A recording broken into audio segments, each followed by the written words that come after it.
হাত ধুচ্ছ না কেন? নবী বলে, চাচা আমি হাত ধুইব না, খাবার নেব না যদি আপনি কালেমা না পড়েন। উকবা বলে, হায় মোহাম্মদ, তুমি তো আমার আটকায় দিলা, এখন যদি মেহমান ফিরাই দেই তোমাকে, তাহলে গোটা মক্কায় ছিচি পড়বে।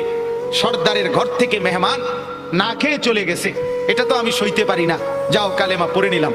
কালেমা পড়ছে, পরে নবীজি খানা খাইছে, নবীজি চলে গেছে। সব কাফের সর্দার এগুলো, উমাইয়া ইবনে খালফ, আস ইবনে ওয়াইল, আবু জাহেল, আবু লাহাব, এই নাফরমানরা এবার উকবা ইবনে আবি মুঈদকে একবারে টাটছে ধরছে জাতা দিয়া। এই দোস্ত, বন্ধু, কামটা করলা কি?